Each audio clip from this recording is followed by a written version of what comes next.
வணக்கம் அனுகிரகம் தமிழ் சேனல் நேயர்களே, நான் உங்கள் அன்பான சயின்டிபிக் வேதிக் அஸ்ட்ராலஜர் அஸ்ட்ரோ அருண்ஜி பேசுகிறேன். நல்லது நினைப்போம், நல்லதே நடக்கும். தொடர்ந்து நம்மளுடைய சேனல்ல வரக்கூடிய வீடியோஸ்லாம் நீங்க பார்த்துட்டு இருப்பீங்க நம்புறேன். அறிவியல் சார்ந்த ஜோதிட கருத்துக்களை எந்த விதத்திலும் முகைப்படுத்தாமல் உள்ளது உள்ளவாறு பார்த்து கொண்டிருக்கிறோம்.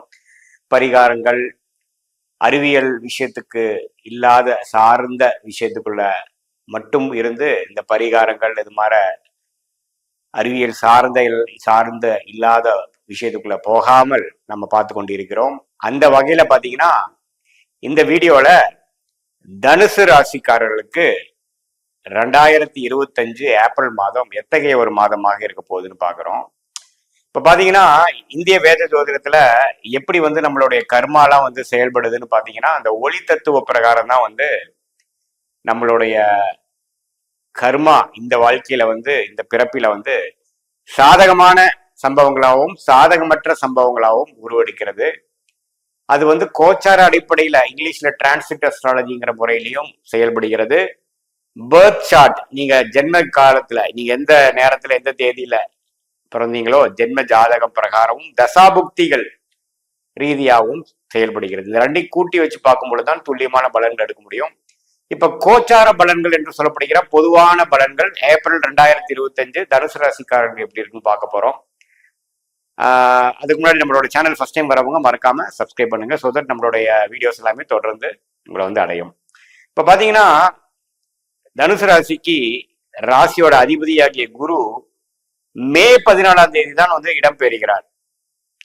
ஒரு ராசியிலிருந்து இன்னொரு ராசிக்கு மாறுறார். ஸோ 6ஆம் இடத்திலே ஏப்ரல் மாதம் முழுவதும் இருக்கிறது ஒரு அமைப்பு. சனி பாத்தீங்கன்னா ஏப்ரல் மாதம் பிறக்கிறப்பவே 3ல் இருக்கக்கூடிய சனி 4ஆம் இடத்துக்கு அர்சாத்திர சனியாக இடம்பெயர்ந்து 10ஆம் இடத்தையும் ராசியும் பார்க்கிறார். சோ இது எப்படி ஒரு அமைப்பு கொடுக்குதுன்னா அந்த சனி பயிற்சி இதுவரை கொஞ்சம் குளிர் காய்ந்து கொண்டிருந்த தனுசு ராசிக்காரர்கள் எந்த விதத்திலையும் ஒரு பெரிய ஒரு முயற்சிகளோ பெரிய ஒரு முன்னேற்றத்துக்கு நோக்கி போகாமல் அப்படியே மெயின்டெனன்ஸ் மோட்ல இருந்துட்டு இருந்த தனுசு ராசிக்காரர்களுக்கு அடுத்த கட்ட நடவடிக்கைகளுக்கு வேணுங்கிற இடம், வீடு, வண்டி, வாகனம், வேலை, தொழில், தாயார், அது மாதிரி சில முக்கியமான விஷயங்களுக்காக நம்ம மெனக்கெடுதல், முயற்சி எடுத்தல், அடுத்த கட்ட வாழ்க்கைக்கு நகர்ந்து செல்லுதல்ங்கிற சில விஷயங்கள் நடக்குது. அது அருமையான ஒரு விஷயம்தான். ஏன்னா எவ்வளவு நாள் தான் நம்ம தேக்க நிலையில இருக்க முடியும் பாருங்க. ஸோ அதனால இந்த சனி பயிற்சி ஒரு அருமையான விஷயம். அதே சமயத்துல ராகு கேதுவும் பாத்தீங்கன்னா மே மாதம் தான் மாறுறாங்க. ஏப்ரல் மாதத்துல பாத்தீங்கன்னா 4ல் ராகுவும் 10ல் கேதுவும் குரு பார்வை பெற்றிருக்கிறாங்க. ஸோ இது எல்லாமே பாத்தீங்கன்னா வேலை, தொழில், தாயார், அன்றாட ஒரு ஜீவனத்துக்காக ஒரு முயற்சிகள் எடுக்கிறது, ஒரு மாற்றங்கள் எடுக்கிறது, ஒரு இடத்த விட்டு இடம் மாறுறது, இன்வெஸ்ட்மெண்ட் பண்றது, மாணவர்களா இருந்தா காலேஜ் சேர்றது, ஒரு இடம் விட்டு இன்னொரு ஸ்கூலு மாறுறது, இதே இளம் வயதினரா இருந்தா ஒரு வேலையை விட்டு ஒரு வேலைக்கு போகிறது, முக்கியமான சில முடிவுகள் எடுக்கிறது, அது மாதிரி சில இம்பார்ட்டண்டான ஒரு ஆஸ்பெக்ட்ஸ் 2025, 26, 27 சனி 4ஆம் இடத்துல இருக்கும் பொழுது அதுக்கு வேணுங்கிற ஆரம்ப கட்ட அடிப்படை விஷயங்கள் காய் நகர்த்தக்கூடிய அமைப்புகள், வாழ்க்கை சம்பவங்களை கொடுக்கக்கூடிய ஒரு மாதமாக தனுசு ராசிக்காரர்களுக்கு ஏப்ரல் 2025 இருக்க போகுதுங்கிறது தெரிஞ்சுக்கணும்.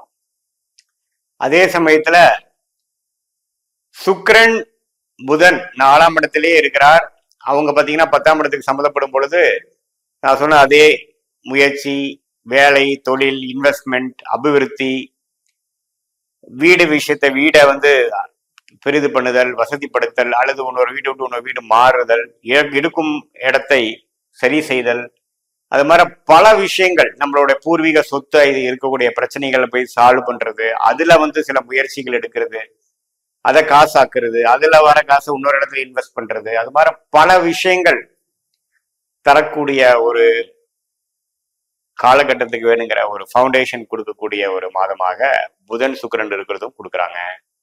சூரியன் பாத்தீங்கன்னா ஏப்ரல் 13ஆம் தேதி தான் பாத்தீங்கன்னா 4ஆம் இடத்துல இருந்து 5ஆம் இடத்துக்கு வரார். சூரியன் மிகவும் ஒரு யோகமான கிரகம். தனுசு ராசிக்காரர்களுக்கு ராஜயோகாதிபதியாக வருகிறார். அவர் 5ஆம் இடத்துல உச்சம் பெறுவது அருமையான அமைப்பு. ஸோ ஏப்ரல் 13க்கு அப்புறம் மாதத்தின் கடைசி பகுதி, அதாவது செகண்ட் ஹாஃப், அருமையான சில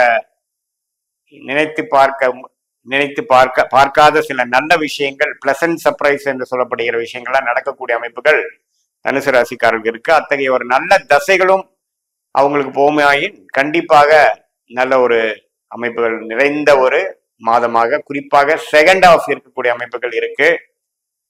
செவ்வாய் பாத்தீங்கன்னா ராஜயோகாதிபதி செவ்வாய் 7ஆம் இடத்திலிருந்து ராசியவே பார்க்கிறார் முதல் 3 நாட்கள். ஏப்ரல் 4ஆம் தேதியிலிருந்து பாத்தீங்கன்னா 8ஆம் இடத்துக்கு போய் சில உடல் உபாதைகள் கொடுக்கலாம். கொஞ்சம் ஸ்ட்ரெஸ், ஜீரண கோளாறுகள், டிராவலிங்னால கொஞ்சம் சில விஷயங்கள் அது மாதிரிதான் கொஞ்சம் இருக்குமே ஒழிய மற்றபடி பெரிய ஒரு சாதகமற்ற பலன்கள் இல்லை. ஸோ பொதுவா பார்க்கும் பொழுது தனுசு ராசிக்காரர்களுக்கு இந்த மாத கிரகங்கள் என்று சொல்லப்படுகிற சுக்கிரன், புதன், செவ்வாய், சூரியன், ஆண்டு கிரகம் என்று சொல்லப்படுகிற ராகு, கேது, குரு, சனி எல்லா சஞ்சாரமும் ஓரளவுக்கு ஒரு மாற்றத்தை கொடுக்கக்கூடிய, அடுத்த கட்ட நடவடிக்கைக்கு வாழ்க்கையை நகர்த்தி செல்லக்கூடிய, வயது வித்தியாசம் இல்லாமல் யோகமான ஒரு அமைப்பு கொண்டு போகுதுங்க. ஆனா வேலை பளு, ரெஸ்பான்சிபிலிட்டி, பொறுப்பு அதிகமாகும். கடந்த 2023-24 இருந்த மாதிரி தட்டி கழித்து போகிறது, பெரிய ஒரு முயற்சிகள் செய்ய முடியாத ஒரு அமைப்பு, கைகள் கட்டப்பட்ட ஒரு அமைப்பெல்லாம் இல்லாமல் கொஞ்சம் தீர்க்கமா உழைக்கக்கூடிய அமைப்புகள் இருக்கு. ஏன்னா ராசியை சனி பார்க்கிறார். ஸோ அது கொஞ்சம் எல்லா விஷயத்துலையுமே ஒரு டெவலப்மெண்ட் ஓரியன்டான தாட் ப்ராசஸ் கொடுத்து வாழ்க்கையில அடுத்த கட்ட முன்னேற்றத்தை நோக்கி கண்டிப்பாக செல்லக்கூடிய அமைப்புக்கு இந்த ஏப்ரல் மாதம் ஒரு முன்னோடியாக, ஒரு அடிப்படையாக வரும் என்பது சொன்னால் அது மிகையாகாது. மற்றபடி பாத்தீங்கன்னா இது ஒரு பொதுவான பலனை தவிர உங்களுடைய ஜென்ம ஜாதகத்துல நீங்க எந்த லக்னத்துல பிறந்தீங்க, அந்த லக்னாதிபதி எப்படி இருக்கு, 9 கிரகமும் ஆட்சி, உச்சம், பகை, நீச்சம் அப்படிங்கிற மாதிரி தன்மையில ஸ்தானபலம், திக்பலம், திருக்பலம் எல்லாம் எப்படி இருக்கு உங்க ஜாதகத்துல, எந்த நேரத்துல, எந்த தேதியில, எந்த ஊர்ல பிறக்கிற அமைப்புல உங்களுக்கு எப்படி ஜாதகம் வந்திருக்கு, இப்போ என்ன தசாபுக்திகள் போய் கொண்டிருக்கிறது, அந்த தசநாதனும் புக்திநாதனும் உங்க லக்னத்துக்கு யோகத்தை கொடுக்கக்கூடியவர்களா, இப்போ அந்த தசநாதனும் புக்திநாதனும் நாம் சொன்ன கோச்சாரத்துல எப்படி தனுசு ராசிக்கு போய் கொண்டிருக்கிறது, இதெல்லாம் மிக்ஸ் பண்ணி எல்லாம் சேர்த்து பார்க்கும் பொழுது ஒரு துல்லியமான பலன்கள், அதாவது நெக்ஸ்ட் வரக்கூடிய வாழ்க்கை ஒரு ஷார்ட் டேர்ம், லாங் டேர்ம், எது மாதிரி முடிவுகள் எடுத்தா நல்லது, எப்போ நம்ம ஜெயிக்க போறோம், எப்போ ஒரு பிரேக் கிடைக்கும், எது மாதிரி டைரக்ஷன்ல நம்ம வாழ்க்கை போகுதுங்கிறது எல்லாமே துல்லியமாக நம்ம பார்க்க முடியும் இந்திய வேத ஜோதிட அடிப்படையில. அது சயின்டிபிக் வேலை நம்ம பார்க்கலாம். எந்த வித மூடநம்பிக்கையிலையும் போகாமல், மிகைப்படுத்தாமல், பரிகாரங்கள் அது மாதிரி விஷயம் சொல்லாமல், உள்ளது உள்ளவாறு எது நடக்குமோ அது தெரிந்து கொண்டு அதுக்கு தகுந்த முடிவுகளை எடுத்து வாழ்க்கையில வெற்றி பெற முடியுங்கிறது நீங்க தெரிஞ்சுக்கணும்.